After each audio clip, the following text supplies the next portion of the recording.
Hello friends, about 70% of the friends who watch my videos are not subscribed, and I would be very happy if you did. Also, don't forget to press the like button and leave your comments. Your interaction makes the content reach everyone and contributes to the growth of the channel. Thank you all. From which country or city do you follow the channel? I used to think the rumors about this place were just ghost stories to scare kids. Waverly Hills Sanatorium, an abandoned hospital perched on a hill in Kentucky. It's been featured in ghost hunting shows, horror documentaries, and whispered about in stories passed down since the 1940s. They say it witnessed thousands of deaths during the tuberculosis outbreak, back when the air reeked of disinfectant and coughs echoed endlessly through the halls. But I'm not a ghost hunter. I'm just a middle-aged guy who needed a job, and they were paying well to guard a building long forgotten, filled now with dust silence and death's memory. On my first day, no one asked me much. They just handed me a thin packet of papers. The title was underlined in red mandatory rules you must follow. I scoffed. Who writes things like, do not look into any mirror after 3:00 a.m. Never respond to voices from the 5th floor. If you see a figure standing at the end of the hallway, take a different route. When I asked the night supervisor about it, he simply said, don't ask. Just survive until morning. And that night, I began my first shift at Waverly Hills. Among the shadows, the endless dark corridors, and the figures with no names still waiting for someone to come closer. I didn't choose this job because I wanted to. I chose it because I was desperate. My life had been circling the drain for a while, divorced, broke, and jobless in the middle of Kentucky. So when a quiet, tight-lipped man handed me a flyer that read, Night Security, High Pay, Low Risk, I didn't ask many questions. Just an address scribbled in the corner, Waverly Hills Sanatorium. The name scratched at the edge of memory. I had heard whispers, late-night YouTube videos, Reddit threads too creepy to read alone. But I told myself, that's just internet fiction. Buildings don't hold on to the dead. They decay. That's it. The first time I saw Waverly Hills, it didn't feel like I was looking at a building. It felt like the building was looking at me. 5 stories of cracked windows and vines crawling up the brick like veins.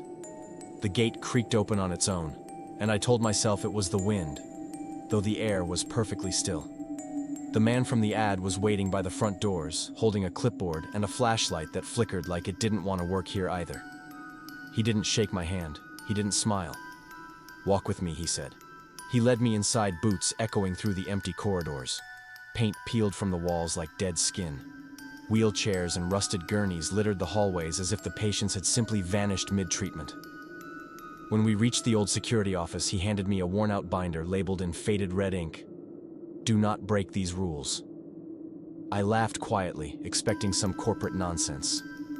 But what I read made my mouth go dry. Never respond to voices from the 5th floor. Do not use any mirror in the building after 3:00 a.m. The elevator hasn't worked in decades. If it moves, do not enter. If you see a child rolling a ball, stay still. Do not speak. You may hear your name whispered. It's not really you they want. If a door closes behind you, knock 3 times and wait. Leave the death tunnel alone. Some places don't like being disturbed. I looked up thinking it was a joke. He stared back, dead serious. Don't treat this place like a job. Treat it like you're trespassing in someone else's nightmare. That night I began my first shift, alone, flashlight in hand. Every hallway stretched impossibly far, like the walls were breathing, expanding and contracting. The silence wasn't peaceful. It was heavy, like it was pressing down on my chest. I passed by an old patient room 502. The door still scorched from an ancient fire, and I swear I heard someone cough inside. Not a ghostly echo. A real, wet, human cough. When I turned around, no one was there. But the door was now slightly ajar. I made it through my first shift without breaking any rules. Barely. But something deep inside me shifted. The kind of shift you feel when you realize this place doesn't want to be empty. And maybe I wasn't alone even when I thought I was. I didn't sleep that morning. After my first shift at Waverly Hills, I sat in my tiny apartment, the binder of rules still on the table in front of me. The pages smelled faintly of mold, like they had been sitting in the dark for decades waiting for someone new to read them. I kept telling myself it was a scare tactic, an elaborate prank. But when I closed my eyes, I could still feel the cold breath of that hallway pressing against the back of my neck. And I could still hear that cough from room 502 like a patient who never got discharged. That night I returned, and I followed the rules. Waverly Hills has 5 floors. The 5th is locked with a heavy iron latch and a chain. At least, it's supposed to be. On my second night while making rounds near the stairwell, I heard it. A voice, soft, childlike, pleading, "Please, help me. It's so cold." It echoed from above, from the 5th floor. Every part of me wanted to check it out. Maybe a trespasser someone hurt. But I remembered the rule. Do not respond. So I stayed silent. But the voice didn't stop. It grew louder, desperate. "Please, you're the only one here. They took the others. They'll take me, too." I walked away fast. And that's when the door to the 5th floor, which I had never touched, clicked open. I didn't understand this rule, at first, until one night I was washing my face in the old staff restroom. The clock on the wall ticked past 3:02 a.m. When I looked up, my reflection didn't move. I stood still, frozen. But the man in the mirror tilted his head, smiled, raised a hand I hadn't lifted, and then he mouthed, "You're not the first. You won't be the last." I backed away. When I looked again, the mirror was empty, but the handprint on the glass remained. It was sometime during my 3rd week when I heard the ding, the elevator, in the West Wing. I hadn't even realized this building had a functioning elevator. The doors slowly creaked open. Inside, darkness, just enough to make out a silhouette. Then I saw it, a man in an old-time orderly's uniform. No face, just shadow, standing still inside the elevator, holding the door open for me. I almost stepped forward, but the lights above the elevator flickered red, and I remembered the rule. I backed away slowly. The doors closed, and the elevator began descending, even though the basement had been sealed off since the 1960s. They say Waverly used to house many child patients. Most of them never made it out. One night, near the hallway outside the old pediatric ward, I heard the faint sound of a ball bouncing. Bounce, bounce, roll. I turned, and there he was, a little boy, maybe 6 years old, in a hospital gown far too large for him. Pale, translucent. He didn't look at me. He just rolled a ball across the floor. It stopped right at my feet. I wanted to say something, anything, ask if he was okay, but I remembered. So I stood still, silent. The boy slowly turned toward me, expressionless, and smiled with too many teeth. Then he vanished. The ball remained, still warm. This one still haunts me, because some nights I hear it clear as day. A whisper so close I can feel the air move beside my ear. "Daniel." I spin around. No one. Empty hallway. But the whisper comes again, softer, more urgent. "Daniel, come see." Sometimes it mimics voices I recognize. My mother's, my ex-wife, even my own voice. I tried blocking my ears once. Didn't help. Because the next time the whisper came from inside my head. This one saved my life. I was doing rounds in the old treatment wing when a gust of wind or something like it slammed the door shut behind me. I tried the handle. Locked. The rule flashed in my mind. 3 knocks. Wait. So I did. And behind the door, I heard something move. Something breathing. It unlocked by itself. But I swear the room I stepped back into wasn't the same one I had just left. The layout had changed. The lights were different. And a gurney was now in the center, still wet with something dark and fresh. They call it the body chute. A sloped tunnel used to transport the dead out of the hospital unseen. I found the entrance behind a rusted gate half covered in ivy. The moment I touched the handle, the temperature dropped. I heard footsteps rushing up the tunnel, though no one came out. And then a voice, multiple voices layered, overlapping, whispering in perfect unison. We never left. I shut the gate. I haven't returned since. Those rules, they're not guidelines. They're not warnings. They are bargains. Between the living and whatever still lingers in Waverly Hills. And every night I return, I feel the rules watching me. Not to protect me, but to see if I'll slip. Because once I do, they'll finally have me. There's something strange about silence when you know it shouldn't be there. It's not peaceful. It's not calm. It's waiting. My first official shift started at midnight sharp. I clocked in at the old security room, barely functional, the monitors grainy and twitching, showing black and white feeds of long-forgotten hallways. One of them had static bleeding in from the edges, like the camera itself was trying to look away. The overhead lights flickered to life one by one as I walked the west corridor. The buzz of electricity was the only sound accompanying me until even that began to fade. It was 1:07 a.m. when it happened. I was just finishing a lap near the old pediatric ward when I heard it. Bounce, bounce, roll. I froze. The sound was unmistakable, a rubber ball like the kind a child might play with. I told myself it was nothing. This place echoed strangely. Old pipes. Settling foundation. My mind trying to fill the silence. But then it came again, closer this time. Bounce, bounce, roll. No children were supposed to be here. No people, period. I was the only living soul in the building. Or so I thought. I rushed back to the security office and rewound the hallway feed. I could barely make out the grainy image the ball was there.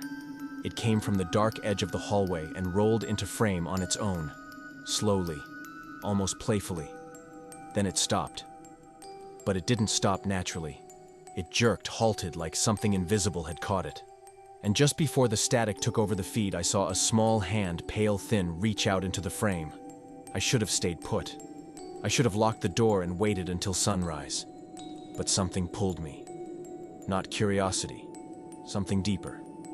Like the building itself had reached inside my mind and whispered, "Come see." I grabbed my flashlight and returned to the pediatric hallway. The lights here were dead. My boots echoed too loudly. The ball was nowhere in sight. Then I heard it again. This time behind me. Bounce. Roll. I turned and there it was. A small red ball rolling toward me from a room I had just checked. It stopped inches from my foot. The hallway behind me, once empty, now felt occupied, heavy with something unseen. Then I saw him. A child, maybe 6 years old, stood in the far end of the hall, barely visible in the flashlight beam. Hospital gown. Hollow eyes. He wasn't moving. Just watching me. I couldn't speak. The rules screamed in my head. If you see a child rolling a ball, stay still. Do not speak. I did exactly that. The boy slowly tilted his head. Then he smiled. His teeth were wrong, far too many, all needle-thin and gleaming in the dark. I blinked, and he was gone. I stood there for what felt like hours. When I finally picked up the ball, it was warm, as if it had just been in someone's hands. Suddenly the hallway lights flickered violently, and I heard laughter. Not joyful, not innocent. A broken, hollow giggle that echoed from every direction at once.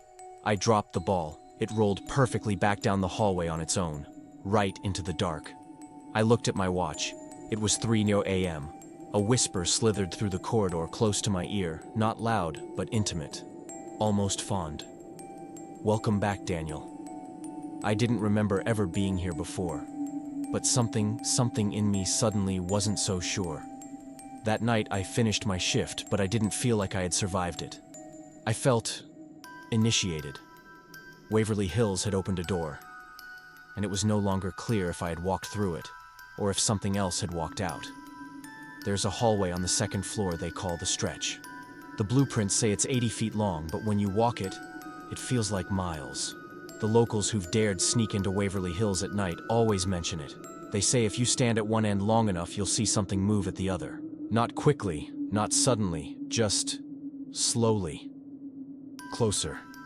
Each time you blink. I always thought that was just folklore. Until my fourth night. It was 2:41 a.m. I was on routine rounds walking the stretch of the east corridor. My flashlight flickered nothing new, but this time, all the overhead lights died at once. The silence wasn't just quiet, it was deafening. Like the building had exhaled and everything had frozen in its breath. I switched on my flashlight. At the far end of the hallway, barely within the beam's range, was a figure. Tall. Still. too still. I thought it was a coat rack, or some forgotten equipment. I stepped forward 5 paces. The figure didn't move, but it felt aware. I called out, "Hello, security. If you're trespassing, you need to leave now." No response. The air grew colder. I moved another 5 steps. The figure was closer now. But I hadn't seen it move. It hadn't walked, hadn't swayed, hadn't flinched. It had simply closed the distance. I shone the flashlight directly at it. The beam shimmered like hitting water, and the figure absorbed the light, as if it wasn't reflecting it but drinking it in. I remembered one of the unspoken rules the old supervisor had told me offhand. If you see something at the end of the hallway, take a different route. But there were no other routes. This was a straight hall. No side doors, no turns. Just me and it. I turned around to backtrack, but now the hallway behind me was different. The peeling paint was fresh. The old flickering bulb was gone. The window that had been boarded up now glowed with moonlight. Time was wrong. Reality felt like a loop that had come undone. I turned back toward the shadow. It had taken another step. I didn't see it move. I never saw it move. But it was now in clearer view. No face, no features. Just the vague shape of a man. Shoulders too wide, arms too long, standing in that unnatural way like it wasn't used to human bones. And then, it tilted its head. Not like a person, like a puppet unsure how far the neck should bend. I started walking backward. Every footstep echoed louder than it should have, like the walls were amplifying the sound, warning something else I was coming. The shadow took another step, then another. But not in rhythm with mine. It moved only when I blinked. I covered the flashlight and squinted through the dark. My breath fogged the air. It was now halfway down the hallway. I reached the door at the end of the corridor, but the handle wouldn't budge. Locked, even though I had just come through it minutes ago. I turned back, flashlight raised. The shadow was right there, maybe 10 feet away. I could feel the heat leave my body. My chest tightened. And then, it raised a hand. Not to wave, not to grab. It raised a finger long and thin to its lips. Shh. That's when I blacked out. When I came to, it was 4:12 a.m. I was lying in the hallway. The lights were back on. The figure was gone. But burned into the wall behind me in ash or soot or something darker was a word: watching. That night taught me something no rule book could explain. The dead don't haunt Waverly Hills out of vengeance. They do it out of habit. And some of them never stopped walking the halls. The 5th floor was never part of my rounds. It was padlocked, chained shut. A rusted plaque beside the stairwell read, "Authorized personnel only. No entry after 1952. Even on the map, the 5th floor was just empty space. No room numbers, no descriptions. Just a faded outline. The staff never spoke about it. Not directly. But one guy, the janitor, I think once whispered to me on a smoke break, "Don't answer it, even if it sounds like someone you know." He never clarified what it was. Every night I passed the stairwell, I'd glance up, just to be sure it was still locked. And it always was. Until the 5th night. I heard the click, a soft metallic clink echoing down the stairwell. At first I thought it was the wind, or an old pipe. But when I turned the corner, I saw it. The chain was gone. The padlock lying on the floor like someone had placed it there gently. And the door was cracked open, just a sliver. That's when I heard it. A voice no louder than a breath: "Daniel." My name. Spoken clearly, but with no source. It didn't echo. It just existed like it had always been there. "Daniel, please, come help me." It was a woman's voice. Soft. Familiar somehow. Not quite anyone I knew, but close enough to pull at something inside me. My hand drifted toward the door. Then I remembered rule number 1. Never respond to voices from the 5th floor. But what if someone really was up there? What if they needed help? I told myself I wouldn't go in. I just needed to look. So I climbed. Each step up the stairwell felt like wading deeper into cold water. The walls seemed to pull inward, the space growing narrower, the silence becoming dense. The door creaked wider with each step I took. I paused at the threshold.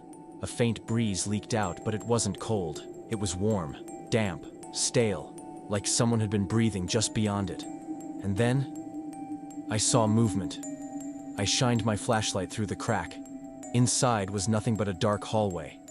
And at the very end, a woman standing perfectly still facing the window. Hair down to her waist, hospital gown clinging to a body far too thin. She didn't move. But then, her head twitched, just enough to suggest she was aware. Daniel.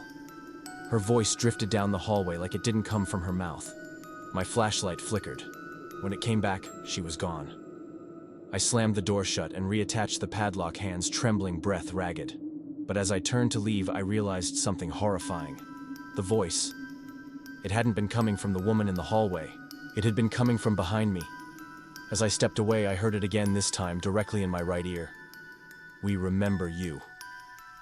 I turned, heart pounding, expecting to see someone inches from my face. But there was nothing. Just the closed door to the 5th floor. Only now, it had writing on it. 3 words smeared across the wood in something dark and wet. "Welcome back, Daniel." That was the first time I realized something terrifying. The rules weren't just warnings. They were invitations and tests. To see how close you'll get before you break. To see if you're weak enough to say yes when something calls you by name. And that night I almost said yes. They say mirrors don't lie. But here at Waverly Hills, I've learned they don't have to lie. They just show you what's coming. It was my 7th shift. I hadn't slept in almost 48 hours, not properly at least. Every time I closed my eyes, I saw the woman from the 5th floor still standing in that window, not moving, not blinking, watching. The supervisor had warned me again before I clocked in. Don't use the mirrors, especially after 3. But that night, I couldn't help it. Around 3:12 a.m. I went to the 2nd floor staff restroom, one of the few places with running water. The mirror was old, cracked at the edges and warped from decades of moisture. I leaned in, exhausted, splashing cold water on my face. I avoided my own reflection. But then I heard it. Not a voice, just breathing. Shaky, strained, coming from behind me. I froze. The air turned humid, heavy. I slowly looked up, and the man in the mirror wasn't me. It wore my uniform, had my face, but it wasn't me. He was smiling, just barely. A twitch in the cheek like he was trying not to laugh. Then his eyes locked onto mine and blinked, backwards. Left eye, then right. My heart stopped. My reflection tilted his head slightly. His hand, my hand, slowly raised toward the glass and tapped it. Tap, tap, tap. I hadn't moved. I stumbled back, heart pounding, flashlight shaking in my grip. But the reflection didn't stumble. He stood still, grinning wider now like he had seen something he liked. I fled the bathroom and rushed back to the security office, slamming the door shut and locking it behind me. That's when I noticed the notebook. My notebook. Open on the desk, pen still resting beside it.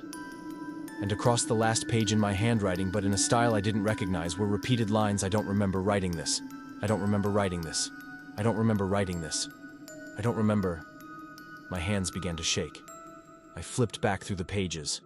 There were entire entries I had no memory of, writing pages filled with times, observations, even names of people I'd never met.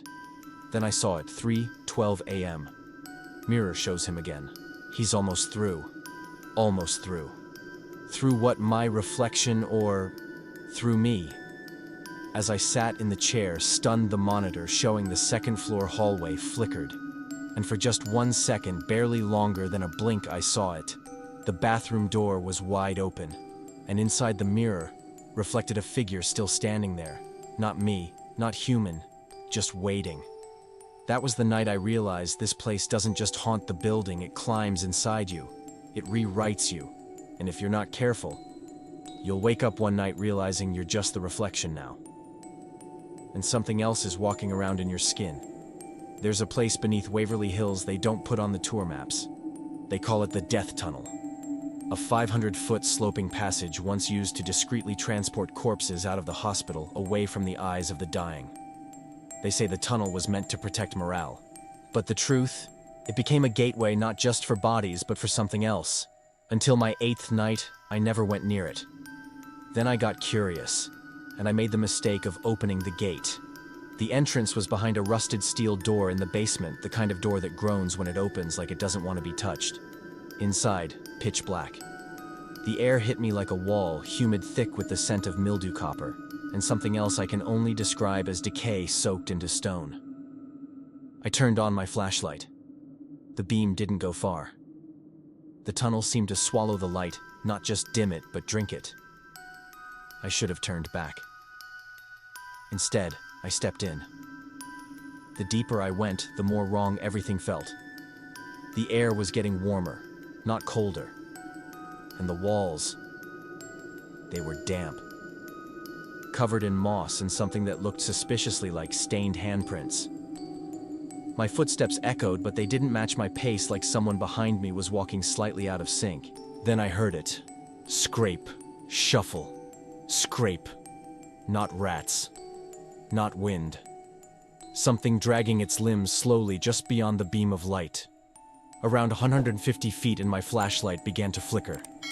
That's when I noticed movement on the walls. At first, I thought it was insects or water trails. Then a pale hand reached out from the left wall, 5 fingers too long, too thin, and brushed against my arm.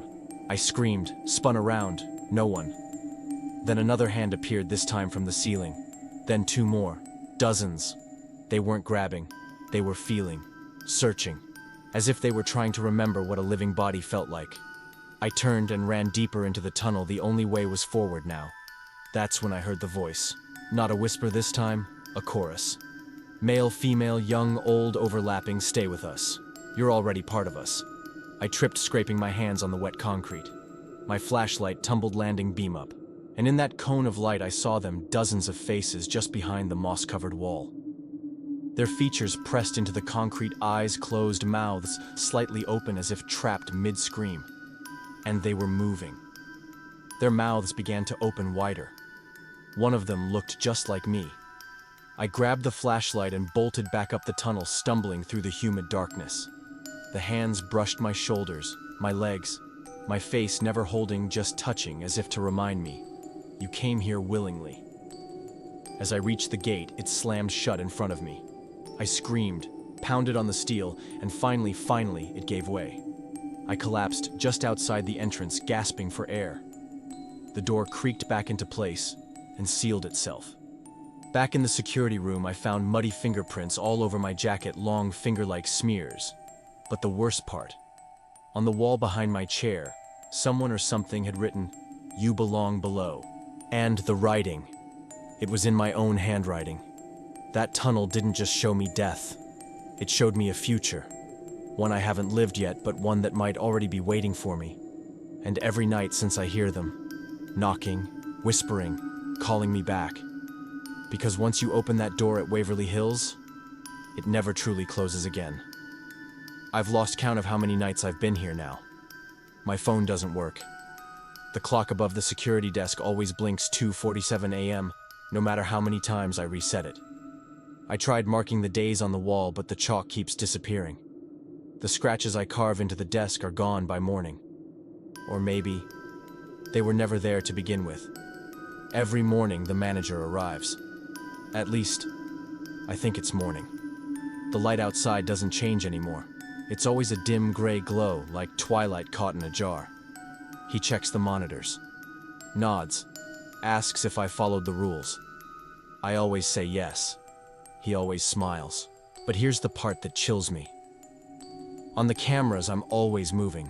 Even when I'm in the room sitting perfectly still, the feed shows me walking the halls.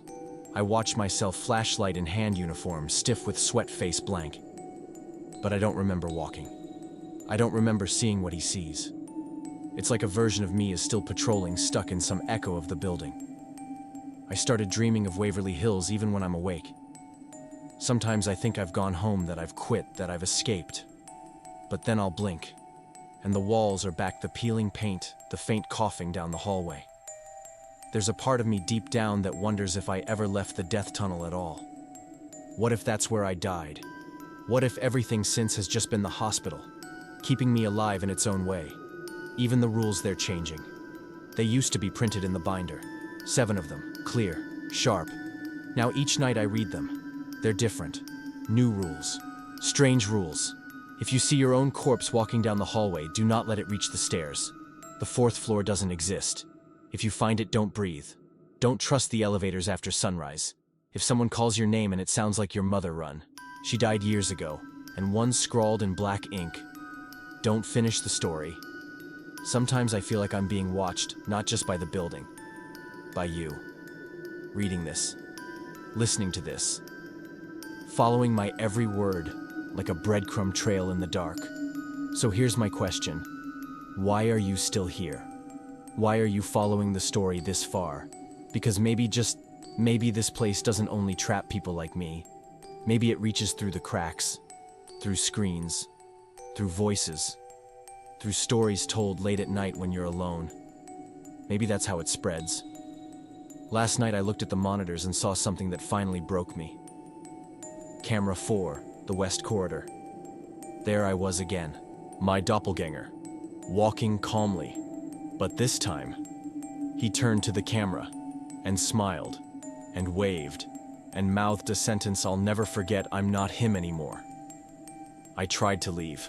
I ran for the front entrance, but when I opened the main doors, I wasn't standing outside. I was back in the death tunnel, and someone with my face, was standing at the top of the ramp, flashlight in hand, watching me from the hospital doors. He turned, walked back inside. The doors closed, and now I'm here again, in the office, telling this story. So if you're still listening, still watching, still reading, know this: Waverly Hills doesn't haunt people, it collects them, piece by piece, memory by memory, rule by rule. And when it's finished with me, it'll be your turn. Because I'm not the first, and I won't be the last. I'm still here. If you found this story valuable and interesting, please hit the like button. This really helps us bring you more good and valuable content. Leave a comment below and let us know what you think, what questions you have, or what topics you would like us to cover next. We love hearing from you. Of course, hit the subscribe button and turn on notifications so you never miss our next stories. Thank you for taking the time to read my stories.